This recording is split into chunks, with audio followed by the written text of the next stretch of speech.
It looks like next week we might actually be getting a Sony A7 IV. Oh my god! Okay, it's happening! So let's run through all the rumors and what they mean. Now remember, all these are rumors. No one really knows anything until it actually gets announced.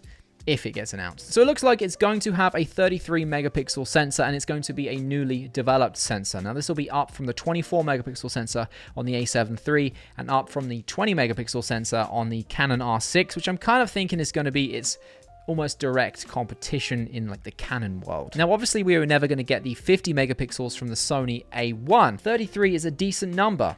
I'm using the A7S III for my stills camera right now, and this is a 12 megapixel shooter. So to have 33, nearly triple the megapixels that this has, is going to be nice. And if you have an A7 III right now, going from 24 to 33 is going to be a nice jump for you as well. This is allegedly being tipped as a newly developed sensor too, which means it hasn't been in a Sony camera before.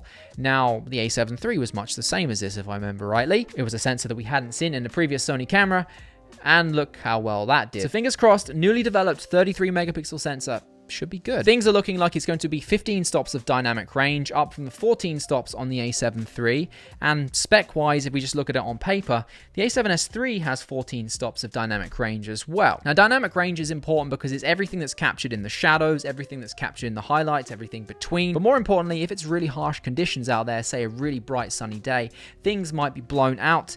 More dynamic range might mean that you're going to be able to capture more information there. So more dynamic range is a good thing. The higher the number, the better. Before we go any further, if you are a photographer or videographer, you've probably heard of the annual 5-day deal. It actually just started again today, the day this video was posted, hopefully, if I got my calendar right. If you're not aware of what this is, essentially it's a bunch of tutorials, resources, learning material, videos, all brought together into one big package from creatives all over the world that typically sell all this stuff individually. If you were to buy it individually, it would retail for over $2,100, and you can get it as part of the 5-day deal for $89 until October 19th.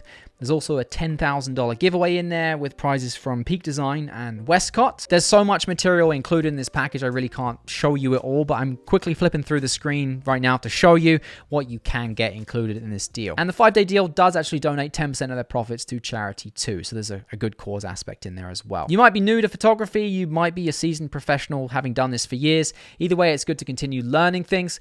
If you're interested, I'll pop a link down below. Remember, 5-day deal expires October 19th. The rumor sites are leading us to believe it's going to be a $3.6 million EVF versus the current $2.35 million EVF in the A7 III.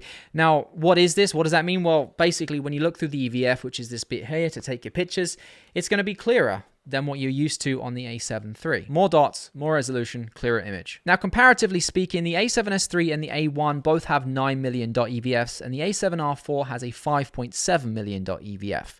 So this is definitely lower quality than that, but still pretty good compared to a lot of the competition out there. This is an easy way that Sony can cut corners to keep the cost down. The A7 III is obviously a more cost-friendly or budget-friendly camera, so it's never going to have the same EVF quality that those higher-end cameras have. The screen on the back of the A7 III is allegedly receiving a bump up from the current 0.9 million dot LCD up to 1.44 million dots. Now, although that sounds like a lot of dots and a lot of resolution, that is low compared to things that Canon has done, things that Fuji has done, even from years ago, but it is pretty on brand with what Sony does.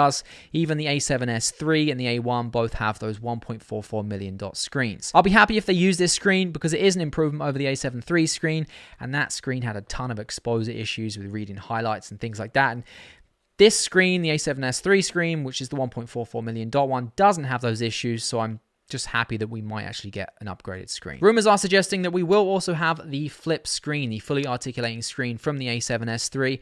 Not the same screen that's on the A7 III or the A1. Some people love this, some people hate it. I'm right in the middle. I think the flip screen is better for video, but not so much for photo. It can get in the way when you're using it for video as well, depending on the kind of work that you're doing. 4K 30 is being oversampled from 7K, and this basically means when you're looking at the 4K video, the amount of data that's in there is more than 4K. And we had the same thing with the A7 III. It was oversampled from 5K. We'll really know more about this when it actually gets announced. Fingers crossed. Here's an interesting one. Apparently, we're going to get 4K 60 10-bit 422, which means we're going to have 10-bit 422 very likely in 24 as well. I mean, I'd hope so anyway. But yeah, we're going to get it in 4K 60 with a caveat. It's going to be oversampled from Super 35 mode. Now, this is going to be potentially a deal breaker for a lot of people. Now, these are all rumors, remember, but if it is Super 35, that means a 1.5 times crop. So if you like to shoot with a 1635, that's now like a 24 to 52-ish. If you shoot real estate like me, and I shoot a lot of real estate at 4K 60, so I can slow down, like moving in and out of rooms, that kind of thing, and I use my 1635 all the time, that 16 isn't going to be 16, it's going to be 24. That is too tight. I need it wider, which means I need like a 10 to 11 mil to shoot at 4K 60 because of that 1.5 times crop. There's not a lot of 10 to 11 mil lenses for Sony full frame in autofocus. Manual focus, not a problem, but you're going to be limited in autofocus lenses. Again, it's all speculation, but these are things you should be aware of if you are looking at the A7 IV, you shoot 4K 60, you want 10-bit 422, your existing lenses might not be a good fit for that. So something to think about. 5.5 stops of IBIS and active stabilization. Now, the active stabilization here is the thing that interests me the most because I use this all the time on the A7S III. I've talked about this in a video I posted, I think last week. I'll put that video up here for you.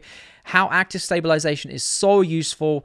You don't really need to have a tripod. You can hold it like close into your body like this and get really, really almost tripod-like stable shots.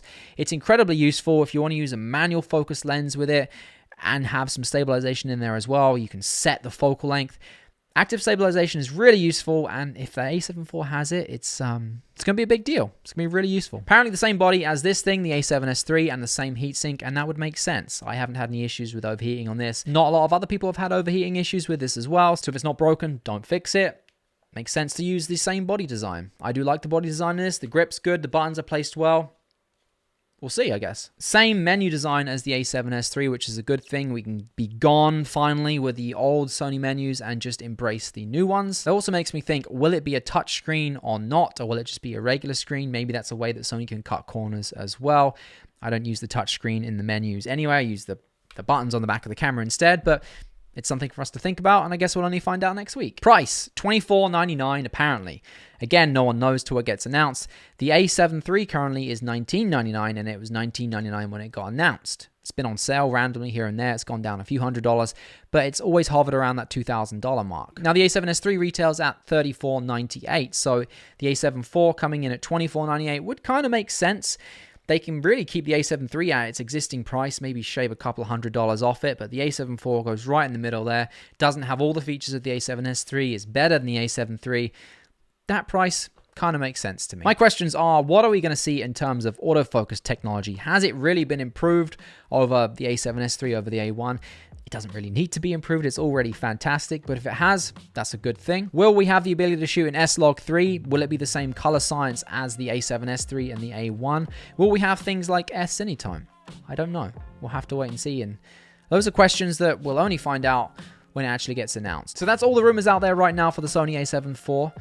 I would love for them to just squeeze some stuff in that we just weren't expecting, like they did with the A7 III, and just really blow people's minds, get them excited about getting a new camera. It's already going to be so hard to get hold of anyway with the chip shortage, so yeah, I guess we'll see next week when they, fingers crossed, announce it. Thank you for watching today. I'll see you guys in the next one. Take care.